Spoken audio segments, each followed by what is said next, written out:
Bonsoir, colonel. Bonsoir, madame.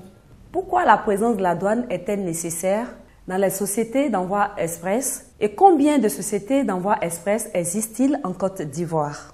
De prime abord, nous tenons à vous dire merci de nous donner l'opportunité d'expliquer la présence de la douane dans les sociétés d'envoi express, parce que cela n'est pas toujours bien perçu par les usagers. Il faut noter que la présence de la douane dans les sociétés d'envoi express se justifie à deux niveaux. Premièrement, dans un souci fiscal. Les sociétés d'envoi express sont considérées comme des frontières au vu des échanges de biens marchands qui s'y passent. La douane est donc là pour percevoir les droits et taxes et garantir de ce fait les intérêts du trésor public. Deuxièmement, dans un souci de sécurité. En effet, vu le flux important et la nature diverse des colis, les envois express peuvent constituer des canaux de trafic illicite. La présence de la douane est donc pour prévenir ces trafics illicites, en l'occurrence les drogues, les stupéfiants, les armes et tout produit dangereux. Notons que la police et la gendarmerie nous aident à rechercher et à réprimer ces trafics illicites. Comment se fait le dédouanement des colis à l'express? La procédure de dédouanement à l'express est une procédure d'exception, vu le caractère urgent que revêt l'importation des colis. Et elle est résumée dans la circulaire 1628 du 1er août 2013. La circulaire fait une classification des colis à évaluer en fonction de leur valeur FOB, c'est-à-dire le coût d'achat de ces marchandises depuis le pays d'origine. Avant de donner les détails de cette classification, vous devez savoir que les courriers, les documents administratifs et les colis diplomatiques font l'objet d'un enlèvement immédiat sans paiement des droits et taxes.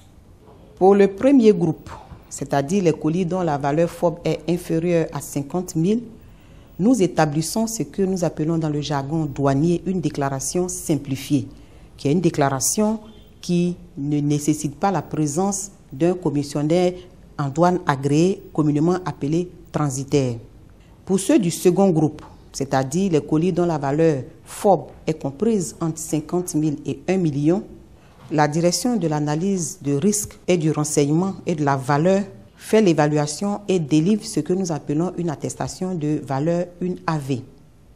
Pour ceux dont la valeur FOB est supérieure à 1 million, nous avons notre partenaire qui est la société Webfontaine qui évalue ces colis et délivre ce que nous appelons un résultat final de classification qui est le RFCV. Muni donc des attestations de la DAV ou de Webfontaine, le commissionnaire agréé en douane lève la déclaration en détail pour le compte de son client en vue du paiement des droits et taxes exigibles. Dites-nous, colonel, quels sont les éléments à prendre en compte dans l'évaluation des envois express? 3 éléments sont à prendre en compte dans l'évaluation des colis à l'express. Le FOB, qui est le coût d'achat de la marchandise depuis le pays d'origine, le fret, qui est le coût du transport, et la prime d'assurance. À l'express, l'élément primordial dans la détermination de la valeur taxable est le coût du fret, en raison du risque de sous-évaluation lié à son mode de détermination. Le coût du fret à l'express est d'environ 4 fois celui du fret normal ou fret cargo. Ce qui fait que pour une même marchandise, en ajoutant le FOB et la prime à la valeur fret, forcément, la valeur taxable est plus élevée et donc les droits qui découlent de cette valeur taxable seront aussi élevés. Est-ce que certains envois sont exonérés? Oui, certains envois sont exonérés. Quels sont ces envois?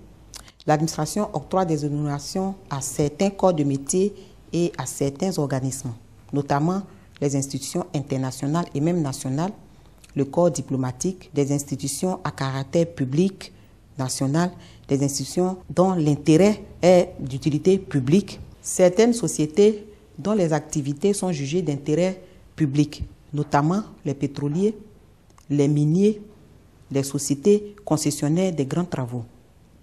Tous ces bénéficiaires des exonérations doivent disposer auparavant de documents délivrés par la Direction générale des douanes.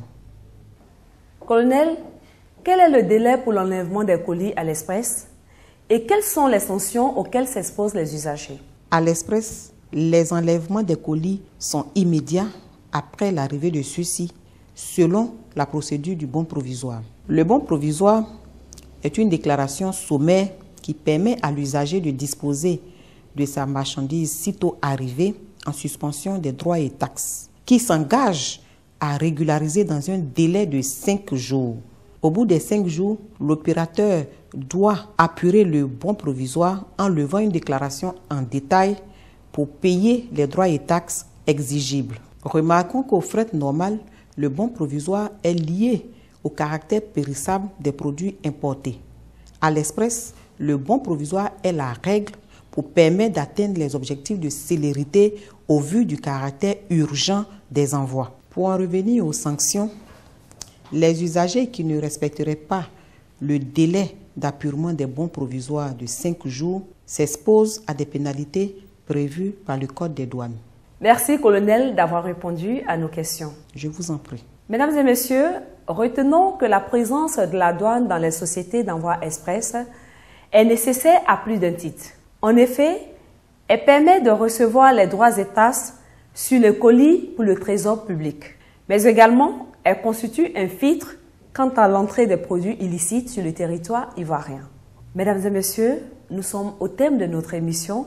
Nous vous disons merci de nous avoir suivis et pour toute autre information, vous pouvez nous joindre aux adresses qui s'affichent au bas de votre écran.